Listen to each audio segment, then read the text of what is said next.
So Yep. now somebody goes and they just got up and running. Now they contact you. What is the whole process that, from the first time they initially talk to you, like how does it all go down? So we try to make it as simple as possible. Really, the first thing we have to do. Now, let me back up a little bit. So there's a different process for SEO and website design and just website design. So I'll start with the website design since that's kind of what we're talking about here, and then I want to describe the SEO process as well. Website design is pretty straightforward, man. I mean, sorry, I just hit my mic. Our standard build is 9 to 10 pages, right? Depending on what the client wants, we'll build up to 10 pages. It's $2,500 for the website. We collect $1,250 up front. We build out the website. It takes us 4 to 6 weeks.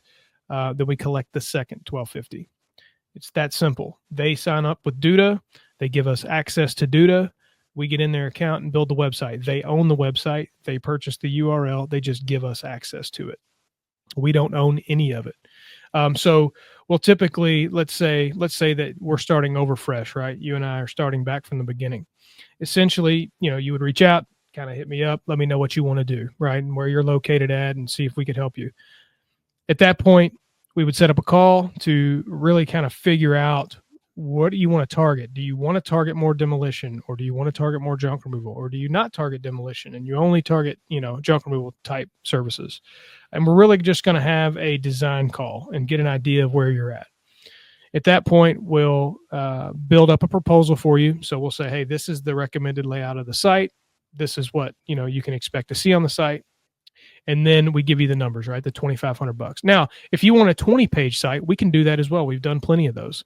The cost will go up, but we can build as many pages as you want. Now, typically 10 is a good kind of starter point. So I like to use that as an example. That's a good way to start. And then, when you're on an SEO package, depending on which package you're on, we can add in pages each month or, each quarter, etc. Anyway, so once we get through the design call, you're good with it. We collect that first invoice. Then we get into the build phase. We build the homepage out first. The homepage sets the tone for the rest of the website. Every page will be unique. It'll have its own unique content, unique photos, that kind of thing. But the homepage will set the tone. And if you don't like the homepage, you're definitely not going to like the rest of the site. In the beginning, man, we would build out these nice, big, elaborate websites and send it to people, and they'd be like, I don't even like this. And I'm like, shit, now I got to redo, 10, 12 pages. Whereas I learned, let me just send the homepage over. If they like the homepage, they're likely going to like the rest of the site. And so we do 2 revision cycles. So we'll send you over the homepage. Let's say that you didn't like it. It's rare that doesn't happen. But I've got an example I'll use with you today. Rare that doesn't happen, but let's say, hey, like, I don't like that color or these pictures or whatever. You send that back to us. We correct it, send it back to you. You either give us a thumbs up or we allow you one more revision cycle. Like, hey, no, this is what I meant, fix this, whatever. At that point, we go and build out the rest of the site, and then we repeat that process. So once the whole site is built, we send the website over to you for approval, get your revisions, make those revisions, send it back over to you for approval, and then, we can repeat that again if we need to or go live.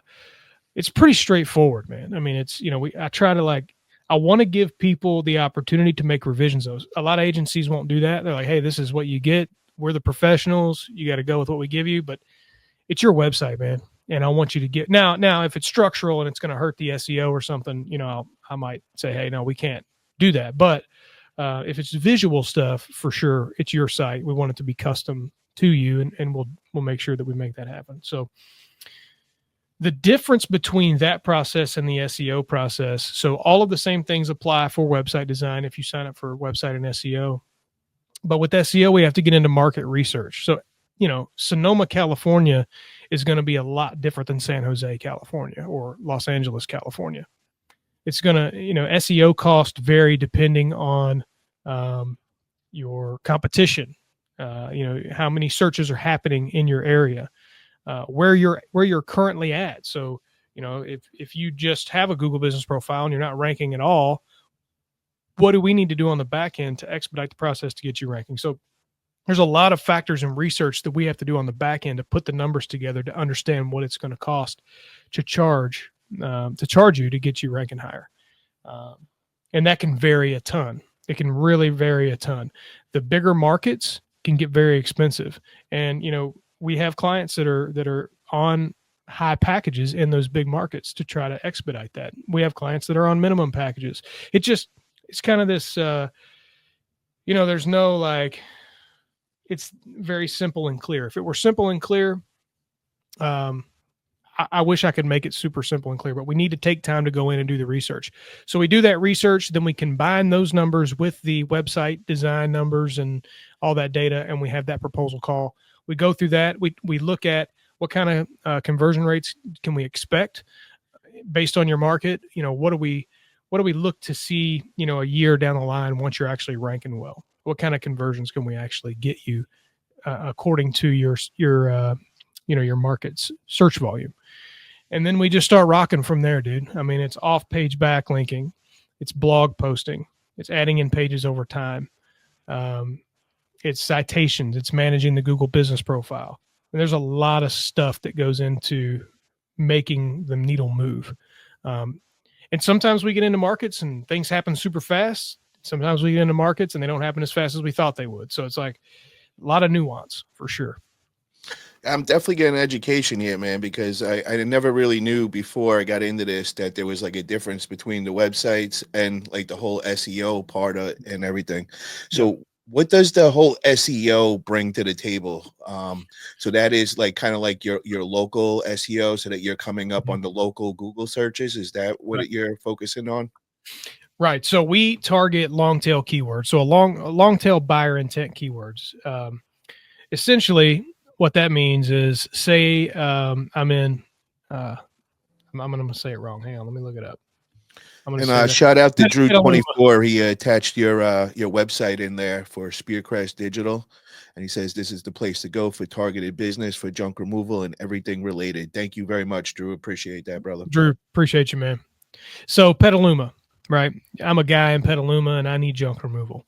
When I type in the keyword junk removal Petaluma or junk removal Petaluma, California, our job being an SEO agency is to get your website populating for the results when people in your market are searching for that long tail keyword. Now, Petaluma, my guess is probably not getting a ton of searches, but probably doesn't have a lot of competition either. Whereas, you get into a bigger market. Let's just use this as an example. Petaluma, California, junk removal Petaluma might be getting searched somewhere around 50 times a month. I'm going to pull it up in Ahrefs to see how close I am before we get off the call. But best guess, 50 times a month, right? Junk removal Los Angeles is probably getting searched 3,000 times a month, 4,000 times a month. There's a very big difference in that. But irregardless, we want to get you ranking for those long tail keywords no matter the market that you're in. Some will just take a lot more work than others. So what we do to make this happen, so like on your website, we'll have a lot of talk about Petaluma, right? We'll talk a lot about Petaluma. We'll give Petaluma its own landing page. We'll talk about you guys, in the meta title, we'll have junk removal Petaluma, California. Forget about it, junk removal. We'll talk about Petaluma in the meta descriptions and the H1 tags. And so we're really just telling Google when it gets to your site that you all want to do junk removal in Petaluma. And then, of course, the surrounding cities. So we give each one, Santa Rosa, I think, is one of them, and Sonoma. So like we're giving some of these areas their own landing pages to really tell Google, hey, we want to rank here too. Petaluma's kind of home base. So we want to essentially build the map for them through our word content. Once we do that, then we build high quality backlinks to your website. And I'll explain that to you as best I can, because sometimes digital marketers will talk about backlinking as if it's some kind of magical fairy dust. And it's not. It's just boring. I mean, I think it's boring. Some marketers really love it. And we have team members that really love it. It's their job. But a backlink is a link from another website that when clicked redirects to your website. And if it is high quality, Google looks at that and goes, okay, well, this high quality website over here is linking to Fuhgeddaboutit junk removal. And this high quality website that we trusts them. So we need to trust them as well. And it begins to increase your trust score over time, right? That's the best way to describe this. Local backlinks are great. So like chambers of commerce, those are considered citations or directory listings as well. but they are geo-relevant backlinks. I'll give you an example of a local backlink that was really powerful. So Indiana prison system gets a lot of visitors. Like a lot of people go to the indianaprison.org or whatever, probably to send people money for their books or whatever, but there's a lot of traffic on the Indiana prison system website. Well, you can, if you're a business in Indiana, you can offer discounts to prison staff, right? So, penitentiary employees, whatever. So we reached out, we sent them an email and said, hey, this is for a dumpster rental client of ours. We said, hey, we would like to, just offer a 10% discount to all Indiana State Prison staff. They get 10% off dumpster rental, yada, yada. And they said, oh, yeah, sure, we'll list you. Send us your website, blah, blah, blah. So we sent the website. Boom. They listed it on their website. They got a backlink. And that backlink was powerful, man. It was like a 90 domain rating. Super, super powerful backlink. A lot of traffic going to it. And we saw them jump up. We saw their website shoot up when that happened.